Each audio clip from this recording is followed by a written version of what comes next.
महापरमहंसाय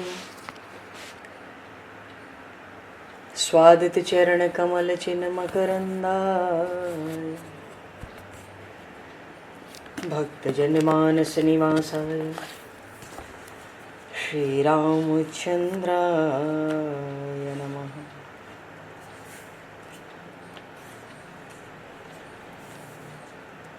वंदे विदेहतनया पदपुंडरीकं केशौरसौरभसमाहत योगिचेतं हन्तुं प्रतापमनिशं मुनिहंससेव्यं सन्मानशालिपरिपीत परागपुञ्जम्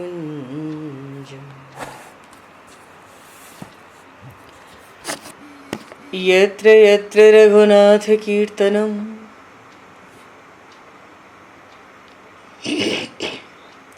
तत्र तत्र कृतमस्तकाञ्जलिं बाष्पवारि परिपूर्णलोचनं मारुतं नमत राक्षसान्तकं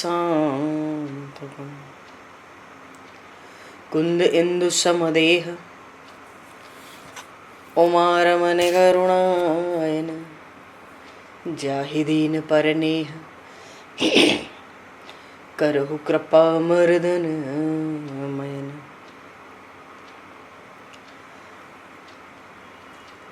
प्रहलाद नारद पराशर पुंडरीक व्यासे अम्बरीश शुक शौनक भीष्मदालभ्यां रुक्मांगद अर्जुन वशिष्ठ विभीषणादीन एतानहं परं भागवतान् नमामि। श्री सीतानाथ समारंभां श्री रामानन्दार्य मध्यमाम् अस्मदाचार्य पर्यन्तां वन्दे गुरु परम्पराम्।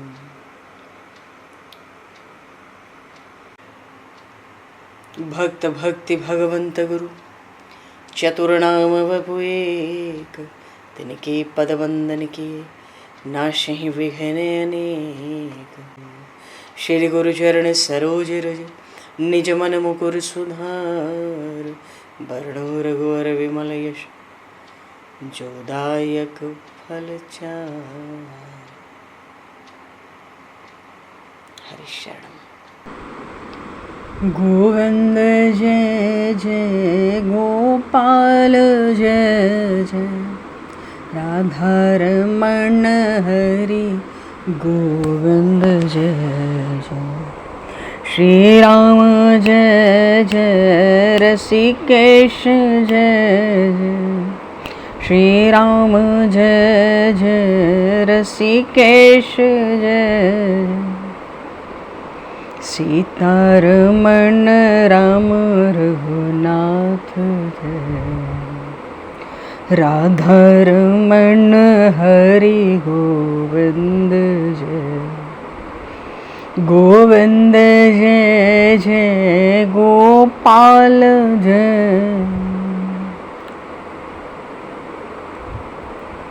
गोविंद जय जय गोपाल जय राधारमण हरि गोविंद जय। सीतारमण राम रघुनाथ जय सीतारमण राम रघुनाथ राधारमण हरि गोविंद जय जय। बोलिए श्याम रामचंद्र भगवान की संपूर्ण राम दरबार की। श्री गौरी शंकर भगवान की जय। श्री बांके बिहारी लाल की जय। श्री वृंदावन प्रेम धाम की जय। श्री पंढरीनाथ भगवान की जय। सब संतन की जय, सब भक्तन की जय, समस्त वैष्णवन की जय, समस्त पूर्वाचार्य चरणन की जय, समस्त संप्रदाचार्यन की जय। श्री सद्गुरुदेव भगवान की। गंगा मैया की जय, जमुना मैया की जय, सरजू मैया की जय, गौ माता की जय, तुलसी माता की जय, पृथ्वी माता की जय, काशी महारानी की जय। जय जय श्री सीताराम, जय जय श्री राधे श्याम। नमः पार्वती पते, हर हर महादेव। अनंत कोटि ब्रह्मांड नायक सर्वेश्वर पूर्ण परात्पर ब्रह्म, असंख्य कल्याण गुणगण निलय, भक्त वांछा कल्पतरु, शरणागत वत्सल भक्त वत्सल दीनबंधु दया सिंधु, भगवान श्री हरि की महती कृपा करुणा से शनिवन जी महाराज की परम पावन भावमयी सन्निधि में, महापुरुषों की भावमयी उपस्थिति में एवं आप सभी श्रद्धालु भक्त वैष्णवों की मंगल सन्निधि में मानव जीवन का सर्वोत्कृष्ट फल भगवत गुणगान, भगवत स्मरण का आनंद हम सभी इस संवत 2081 के श्रावण मास में भगवान श्री गौरी शंकर की असीम अनुकंपा से, प्रभु की असीम कृपा से इस श्रावण मास में भगवान शिव की महिमा का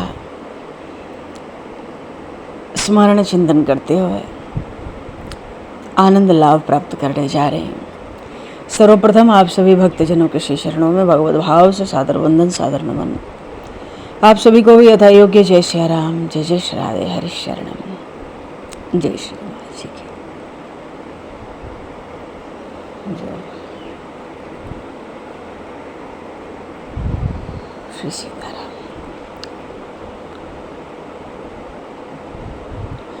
कर्पूर गौरम करुणावतारम संसार सारम भुजगेन्द्रहारम सदा वसंतं हृदयारविन्दे भवं भवानी सहितं नमामि, भवं भवानी सहितं नमामि।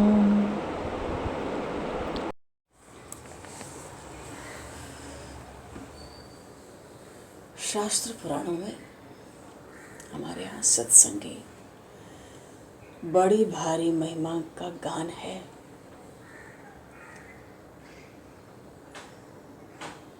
सत्संग आवश्यक ही क्यों है?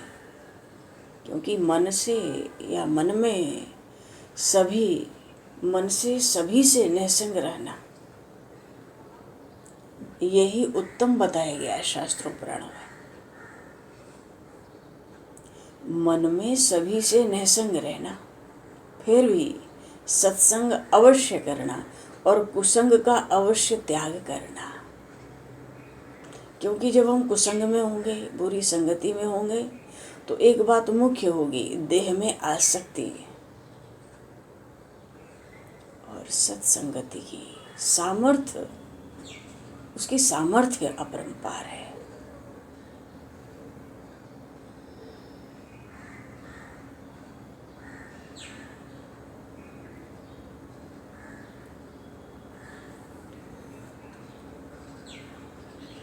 भागवत में भी आया, सर्वतो मनसो संग माधव संग न साधुषु। सबसे निसंग होकर रहना और साधुओं का संग करना। सत्संग शेवधिर नृणाम, जिसे गंगा जगत को पवित्र करती है, सहज ही सब पाप दूर करती है, ऐसे ही साधुओं का संग। सत्संग का अर्थ ये सत का संग है। सत केवल परमात्मा है। जहाँ परमात्मा का ही स्मरण, चिंतन, उच्चारण, श्रवण, वो ही सत्संग है। इसीलिए महापुरुषों ने अपनी वाणी में कहा, साधु संग को धर्म का सर्वप्रधान अंग समझना चाहिए, क्योंकि साधुओं का संग करने से जीव का माया रूपी नशा बिल्कुल उतर जाता है। इसलिए कहा गया कि जो सत्संग है उसकी सामर्थ्य अपरंपार है।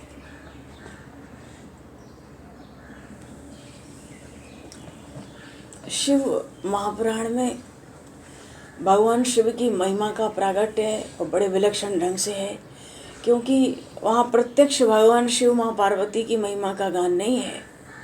वहाँ तो पूर्ण परात्पर ब्रह्म सच्चिदानंद भगवान की ही सदाशिव रूप से उपासना का रहस्य प्रकट हुआ है। अच्छा, श्री शिव पुराण की जो दूसरी संहिता है रुद्र संहिता, इसमें कई खंड हैं। मतलब सबसे ज़्यादा विस्तार इसी रुद्र संहिता का है। जैसे आरंभ में षष्ठी खंड है, फिर पीछे से सती खंड है, फिर पार्वती खंड है, कुमार खंड है, युद्ध खंड है। ये सब रुद्र संहिता में ही है और बड़ा भारी लाभ है। ऐसे ही शिवपुराण का श्रवण करने से भवसिंधु पार, श्रवण से बस, श्रवण न कर सके तो अध्ययन से बस। और फिर ये तो श्रावण का मास है, भगवान शिव की कृपा है। तो रुद्र संहिता में सार बात के अभिविद्येश्वर संहिता बड़े संक्षेप में विश्राम पर आई। आगे रुद्र संहिता है षष्ठी खंड। इस षष्ठी खंड में सार बात यह प्रकट हुई कि व्यास जी महाराज कहते हैं कि एक समय की बात है, नैमिषारण्य में निवास करने वाले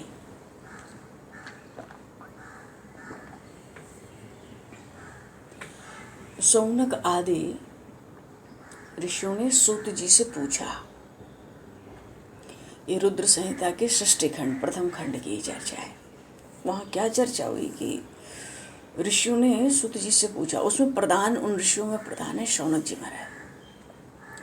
वो कहते हैं, हे सूत जी, हमने सुना है कि भगवान शिव शीघ्र प्रसन्न हो जाते हैं, महान दयालु है, इसलिए वे अपने भक्तों का कष्ट नहीं देख पाते, नहीं देख सकते। और फिर ब्रह्मा विष्णु महेश ये तीनों देवता उन शिव के अंश से ही उत्पन्न हुए।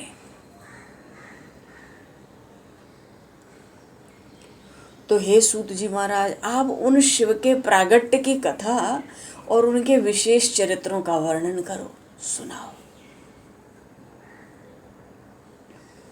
और आप उनके वो जो उमा हैं पार्वती, उनका आविर्भाव प्रागट्य भी सुनाओ, विवाह की भी कथा कहो, और विशेष रूप से उनके गृहस्थ धर्म को कहो, उनकी अन्य लीलाओं का भी वर्णन करो। हे सूत जी, आप सर्वथा निष्पाप हो।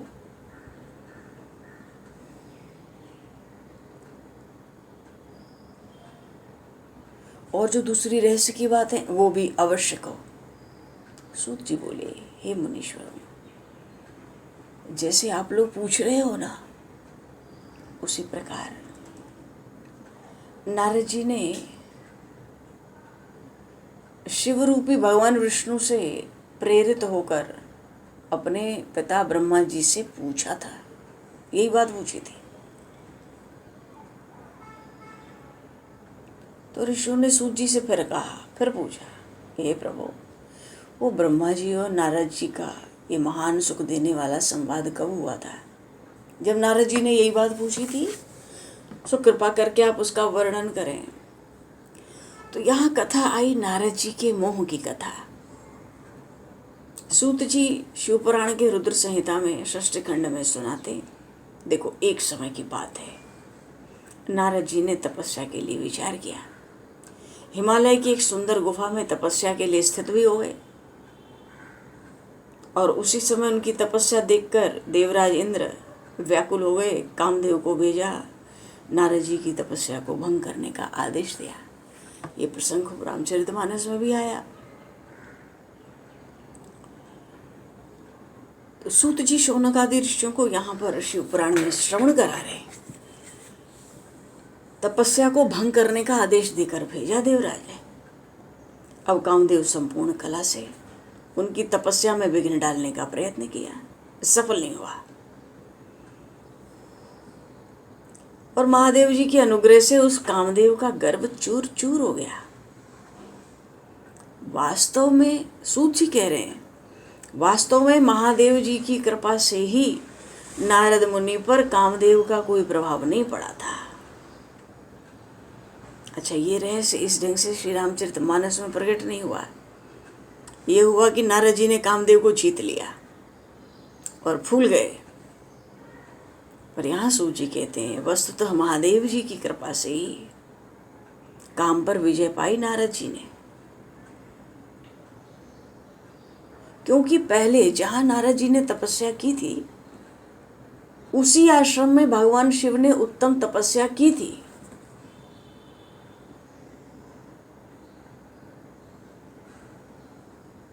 कामदेव तो ऐसे ही बहुत भय खाता था। कल्प भेद से कथा आती है कि वहीं पर भगवान शिव ने कामदेव को भस्म कर डाला था।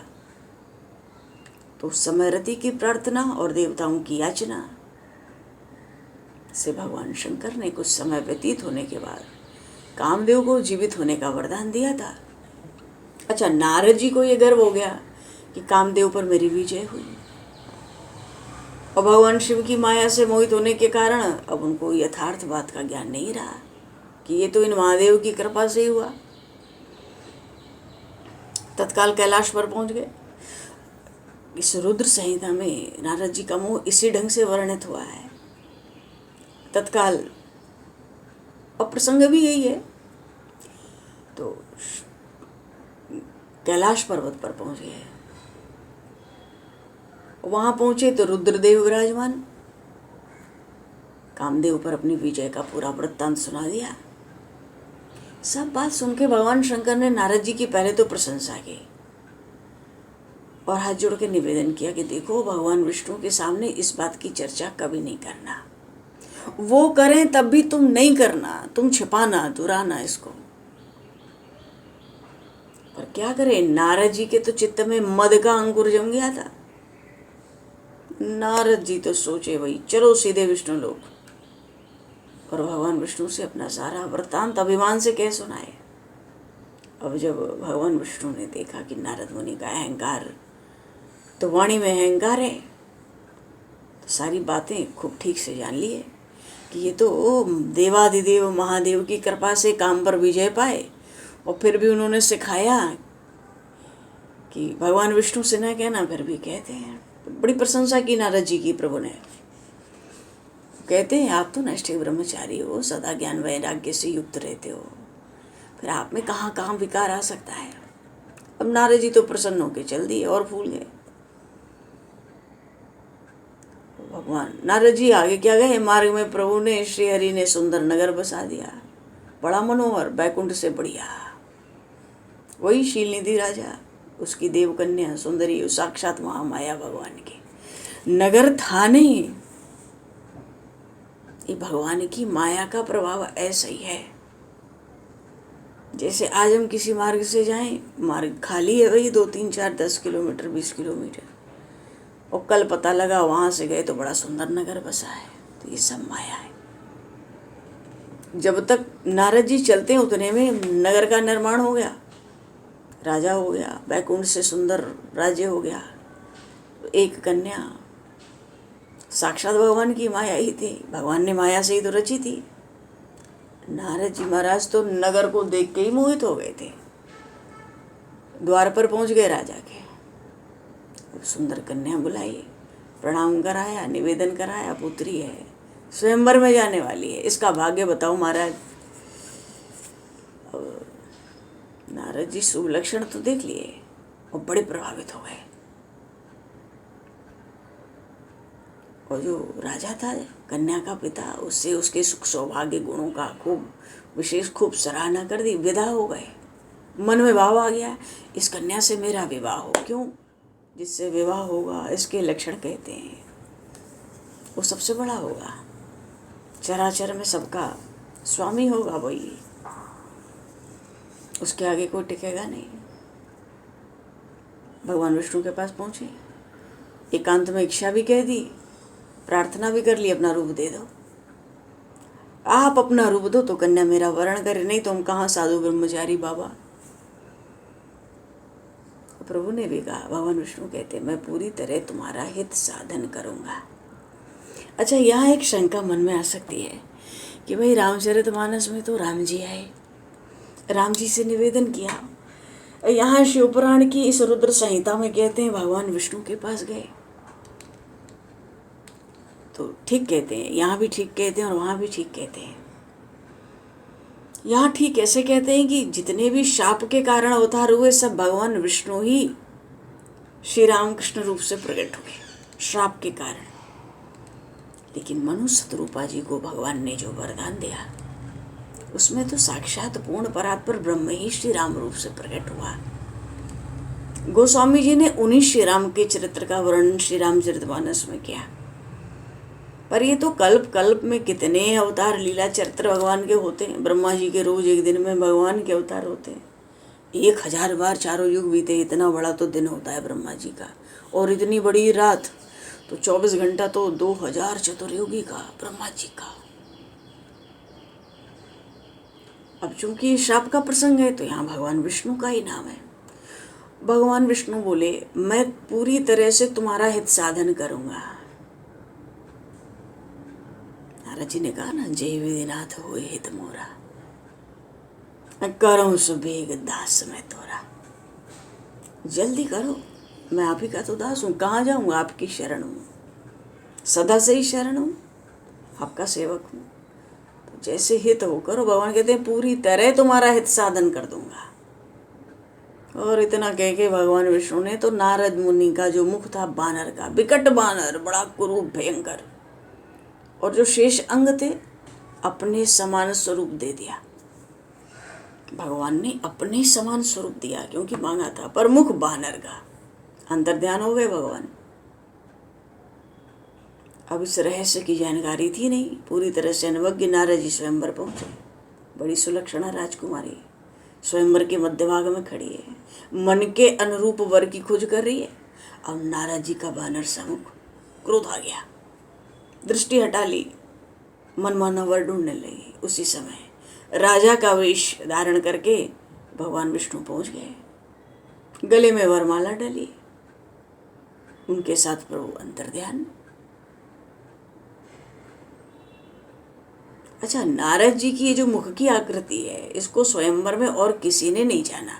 भगवान ने भक्त का तिरस्कार अपमान नहीं किया, कोई जाना ही नहीं। सब जानते थे देव ऋषि नारद है, लेकिन भगवान शिव के 2 पार्षद वहां थे। सब देखकर नारद जी का उपहास किया, उनको अपना प्रतिबिंब देखने को जल में कहा। तब जाके नारद जी को वास्तविकता का पता लगा, क्रोध से व्याकुल। पहले तो शिवगणों को श्राप दिया, तुम लोग राक्षस हो जाओ, तुम हमारी झुटकियां लेते हो, तुम राक्षस हो जाओ। विष्णु लोग पहुंच गए क्रोध में। अब नारद जी माया से पूरी तरह से भगवान के मोहित हैं।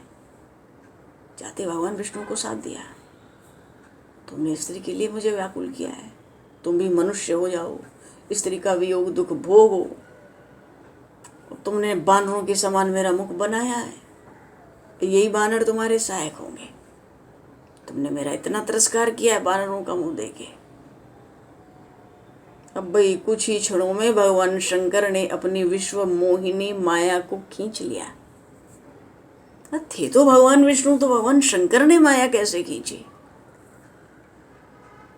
देखो, पूरे शिव पुराण में उस पूर्ण परात्पर ब्रह्म को ही सदाशिव रूप से वर्णन किया गया है। और इन्हीं भगवान सदाशिव के अंश में ब्रह्मा विष्णु महेश सृष्टि का प्रलय, स्थिति और संहार करते रहते हैं। जगत का सर्वोपरि तत्व भगवान शिव को सदाशिव, इसलिए इनका नाम सदाशिव हुआ। और शिव पुराण में पूर्ण परात्पर ब्रह्म के रूप में इनकी महिमा का गान हुआ है। उन्होंने, भगवान शिव ने माया खींची, नारद जी की बुद्धि शुद्ध, सारी व्याकुलता ही चली गई। नारद जी भगवान विष्णु के चरणों में पड़े, पश्चाताप करने लगे। वहां पर जैसे सूत जी ने अभी क्या पूछा था, ये रुद्र संहिता के षष्ठी खंड के आरंभ में प्रश्न ये था कि भगवान शिव बड़े शीघ्र प्रसन्न होते हैं, महान दयालु हैं, भक्तों का कष्ट देखते नहीं, तो आप उन्हीं का प्रागट्य, उन्हीं के लीला चरित्र को सुनाओ। प्रश्न तो यही था। तो आगे के प्रसंग में सूत जी ने बताया कि भगवान विष्णु ने देव ऋषि नारद को शिव जी की उपासना का उपदेश दिया। जैसे रामचरितमानस में आया, नारद जी ने भगवान श्री राम से कहा कि प्रभु ये तो बड़ा पाप हुआ, बड़ा अपराध हुआ, क्या इस पाप से मुक्ति का निवारण का क्या उपाय है? जाहु जपहु शंकर शतनामा, वहाँ भगवान राम ने कहा था, क्योंकि कोऊ नहीं प्रिय समान सम मोरे। भगवान कहते हैं शिव जी के समान मुझे कोई प्यारा नहीं, उन्हीं का नाम जपो। जाहु जपहु शंकर सतनामा, यहाँ भगवान विष्णु देव ऋषि नारद को शिव उपासना का उपदेश दे रहे हैं।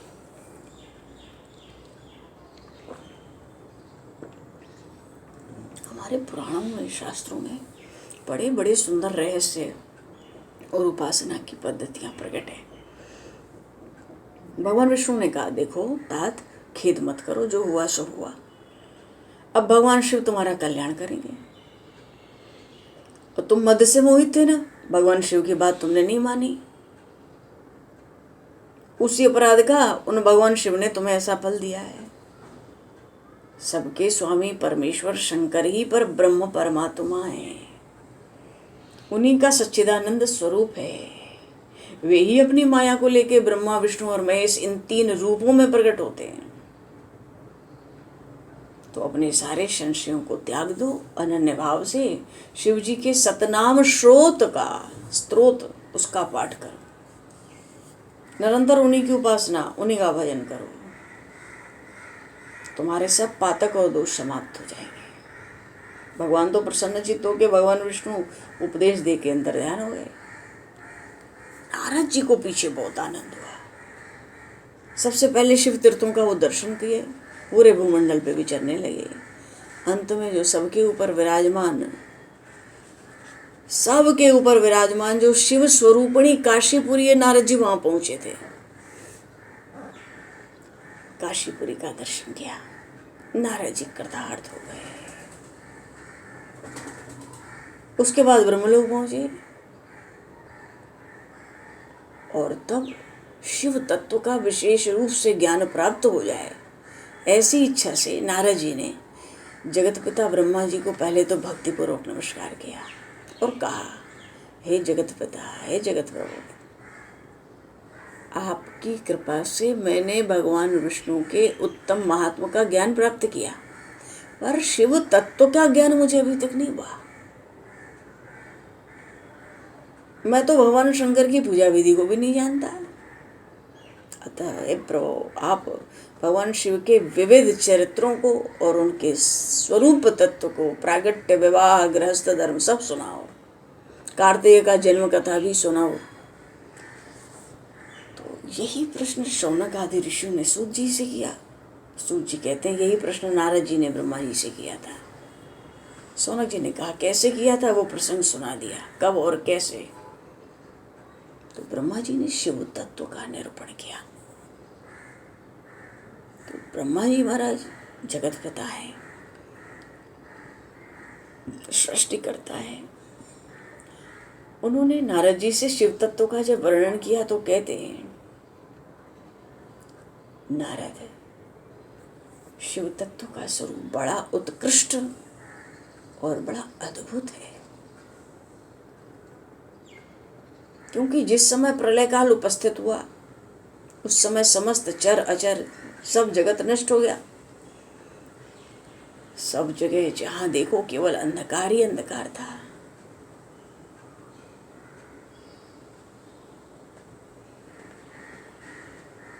तो बचा क्या था? कुछ बचा भी था। उस घोर अंधकार में उस समय एक ही शब्द सुनाई पड़ता था, तत्सत ब्रह्म।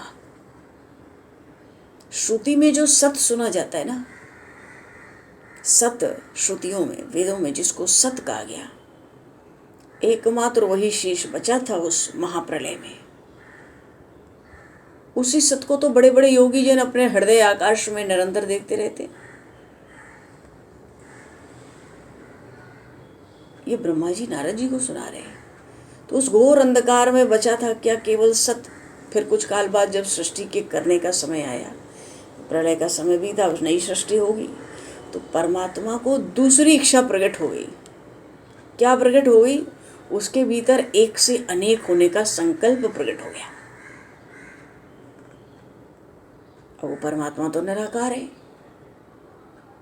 उसने अपनी लीला शक्ति से अपने लिए आकार की मूर्ति की कल्पना की। तो वो मूर्ति भी तो संपूर्ण ऐश्वर्य गुणों से संपन्न होगी ना, सर्वज्ञानमयी ही होगी। तो वो निराकार ब्रह्म तो मूर्ति रहित पर ब्रह्म है, पर जो मूर्ति है चिन्मय आकार। वो आकार क्या है? बोलते भगवान सदाशिव। बोलिए श्री शंकर भगवान की। इसीलिए ब्रह्मा जी कहते हैं, हे नारद, सभी विद्वान उन्हीं को ईश्वर कहते हैं। वो स्वेच्छा से विहार करने वाले, वो जो सदाशिव हैं। अपने विग्रह से एक स्वरूप शक्ति की सृष्टि कर दी उन्होंने,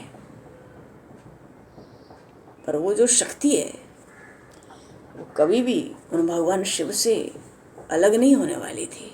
जैसे परमात्मा स्फुरणा हो जाए तो प्रकृति कैसे सृष्टि की रचना करती है। श्रीमद् भगवद गीता जी में बड़े सुंदर सुंदर प्रसंग थे। तो इस शिव महापुराण में तो भगवान शिव को ही पूर्ण परात्पर ब्रह्म कह के, उनको ब्रह्म न कह के ब्रह्म को ही सदाशिव रूप में उनका वर्णन किया। तो ऐसे अब शिव तत्व जैसे कण कण में ब्रह्म व्याप्त है, तो कण कण में वो शिव तत्व व्याप्त हुआ। और जो काशी है उसको अविमुक्त क्षेत्र कहते हैं ना, अविमुक्त क्षेत्र।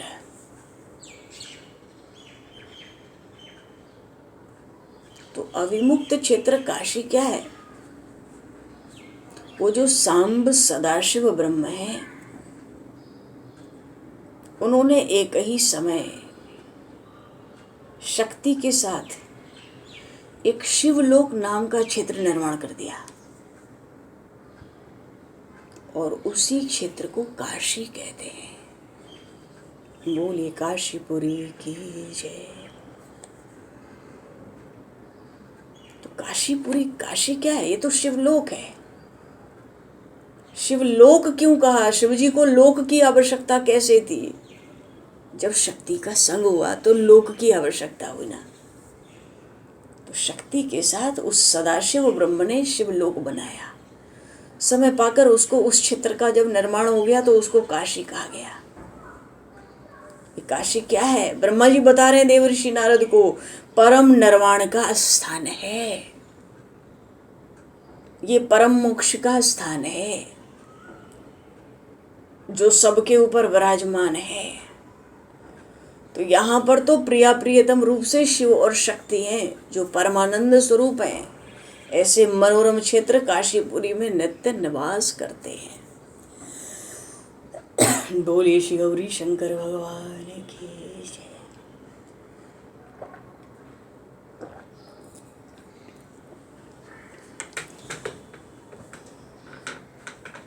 तो शिव जी से तो शक्ति प्रकट हुई अभी शिव तत्व में। अब बताते हैं कि उन सदाशिव से नारायण भी प्रकट हुए। तो ब्रह्मा जी कहते हैं कि हे देवऋषि, एक समय उस आनंद, काशी का नाम ही है आनंद वन, अयोध्या का नाम ही है प्रमोद वन, और ये वृंदावन तो है, ये सब आनंद के ही स्रोत है। तो ब्रह्मा जी कहते हैं कि नारद, एक समय की बात हुई, आनंद वन में रमण कर रहे थे शिवा और शिव। मन में इच्छा हो गई किसी दूसरे पुरुष की भी तो सृष्टि की जाए, कि सृष्टि में हम ही रहेंगे शिवलोक में। तो सृष्टि में सबसे पहले काशी का निर्माण हुआ। शिव महापुराण कहता है भगवान शिव शक्ति के संग विराजे, मन हुआ एक और पुरुष का निर्माण करते हैं। क्यों करते हैं? अरे उसी पर सृष्टि के संचालन का महान भार रख देंगे, और हम दोनों केवल काशी में रहकर इच्छा के अनुसार विचरण करेंगे। और वो जो पुरुष होगा वो हमारे अनुग्रह से सदा सबकी सृष्टि करेगा, वही पालन करेगा, अंत में वही सबका संहार कर देगा। तो ऐसा निश्चय हुआ। शक्ति के साथ सर्वव्यापी परमेश्वर शिव ने अपने वाम भाग के 10वें अंग पर भगवान शिव ने अमृत मल दिया। अमृत मल दिया बाएं भाग के 10वें अंग पे। और जैसे ही अमृत मला एक पुरुष प्रकट हुआ जो तीनों लोगों में सबसे अधिक सुंदर और शांत था, और उसकी कांति नीलमणि के समान श्याम थी, चमचम। उसके श्री अंग पर स्वर्ण से भी ज्यादा तेजोमय कांति वाले 2 रेशमी पीतांबर। भगवान शिव ने उसी पुरुष को विष्णु के नाम से विख्यात कर दिया और अपने ही श्वास के मार्ग से उस विष्णु को भगवान शिव ने वेदों का ज्ञान प्रदान कर दिया। बोलिए श्री विष्णु भगवान की जय। और फिर जी देखो, ये तो रुद्र संहिता का षष्ठी खंड है, बहुत संक्षेप में सबका प्रागट्य है। पीछे क्या हुआ? वेदों का ज्ञान देके श्वास मार्ग से और विष्णु नाम से विख्यात कर दिया। वो तो अंतर ध्यान हो गए काशी में ही, पर पीछे भगवान विष्णु ने दीर्घ काल तक तपस्या की। तपस्या की तो परिश्रम हुआ। उन भगवान विष्णु के अंगों से अनेक प्रकार की जलधाराएं निकलने लगी। जैसे प्रायः हम लोग कुछ ज़्यादा विशेष परिश्रम कर लें तो पसीना आता है। भगवान विष्णु ने इतने दीर्घ काल तक तपस्या की, पसीना तो छोड़ो, अनेक जलधाराएं प्रकट होने लगी। तो उनका विश्राम ही जल के भीतर हो गया। नार कहते हैं जल में शयन करने वाले को। नार का नाम ही है जल, जल को ही नार कहते हैं। और नारायण का अर्थ ही है नार जिसका अयन हो, वो जल ही जिसका घर हो। तो इतना परिश्रम हुआ था भगवान विष्णु को, इतनी जलधाराएं प्रकट हुई कि उसी जल में ही उनका निवास हो गया। इसलिए उन भगवान विष्णु का लोक प्रसिद्ध नाम हुआ नारायण। और ये श्रुति सम्मत नाम, ये वेदों से सम्मत नाम है जो अत्यंत प्रसिद्ध हुआ तीनों लोकों में, 14 भुवन में। बोलिए श्रीमन नारायण भगवान की जय।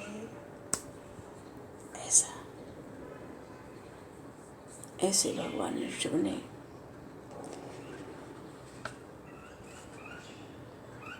भगवान शिव से शक्ति और शिव शक्ति से काशीपुरी परम निर्वाण का स्थान, और वहाँ जाकर फिर नारायण को प्रकट करने की इच्छा भगवान विष्णु को। और अब उन सदाशिव के ये वामांग से प्रकट हुए भगवान नारायण। और भगवान सदाशिव के, सदाशिव कहने का अर्थ है ये पूर्ण परात्पर ब्रह्म, जिसका शिव नाम हुआ शिव पुराण में। और इन्हीं के अंश से ब्रह्मा विष्णु महेश प्रकट हुए। तो नारायण तो भगवान विष्णु तो प्रकट हो गए। अब आगे के प्रसंग में इन्हीं भगवान सदाशिव के दक्षिणांग से ब्रह्मा जी का प्रागट्य है। भगवान शिव का शरीर तो शब्दमय है, तत्त्वमसि, क्योंकि पूछा ही था, ये बड़े जल्दी प्रसन्न होते हैं। और जो त्रिदेव प्रकट हुए ब्रह्मा विष्णु महेश, इनका एकत्व भी बताया।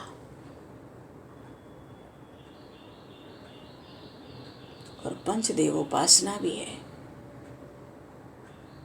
इतना ही है षष्ठी खंड में, क्योंकि मूल रूप से तो ब्रह्मा विष्णु महेश का प्रागट्य हो जाए और फिर तीनों का एकत्व हो जाए।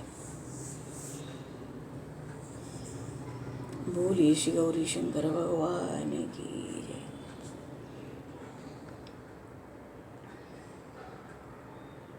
अच्छा देखो, ब्रह्मा जी कैसे प्रकट हुए। ब्रह्मा जी कह रहे हैं, हे नारद, अब तो ब्रह्मा जी का प्रागट्य, मानो ब्रह्मा जी अपना ही प्रागट्य कथा सुनाते हैं नारद जी को। हे देव ऋषि, जब नारायण देव जल में शयन करने लगे उस समय उनकी नाभि से भगवान शंकर की इच्छा से अचानक एक बड़ा विशाल, बड़ा उत्तम कमल प्रकट हो गया। तो कैसे प्रकट हुआ? उन नारायण की नाभि से भगवान शंकर की इच्छा से अचानक प्रकट हुआ। वो कमल बहुत बड़ा था।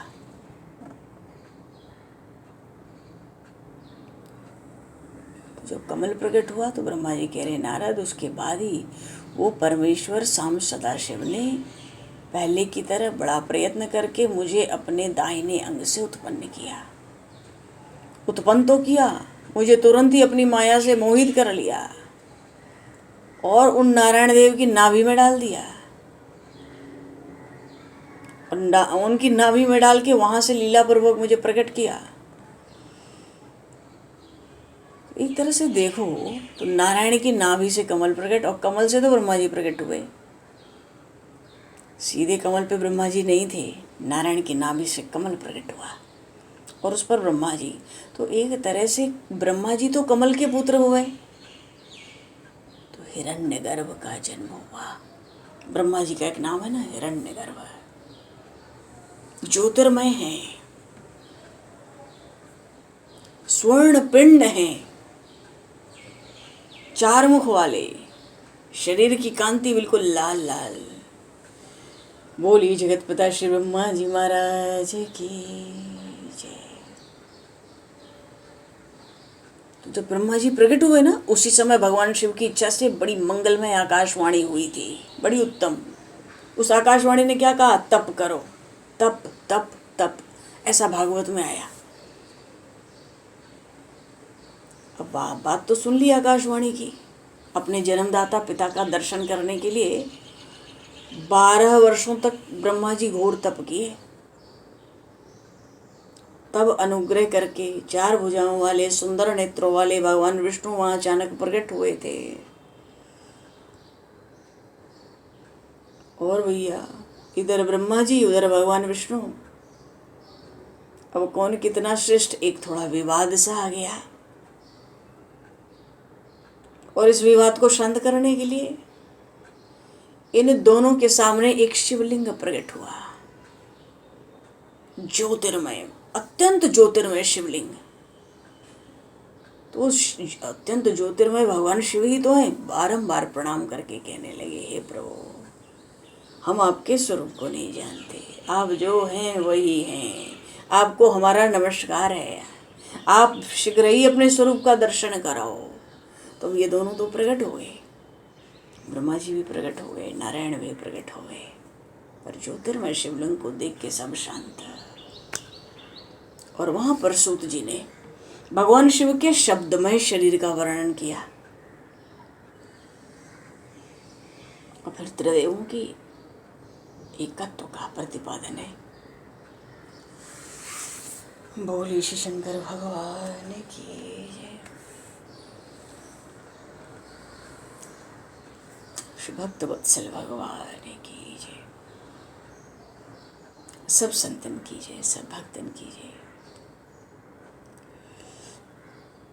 श्री सद्गुरुदेव भगवान की जय। भगवान समय को दूषित करते हुए आज यहीं पर वाणी को राम वाक्य पुष्पांजलि प्रभु के श्री चरणों में सादर समर्पण, और आप सभी को भी यथा योग्य जय सिया राम, जय जय श्री राधे हरिशरण, जय श्री राम, जय श्री राम, जय श्री राम, जय श्री राम, जय श्री राम, जय श्री राम, जय श्री राम।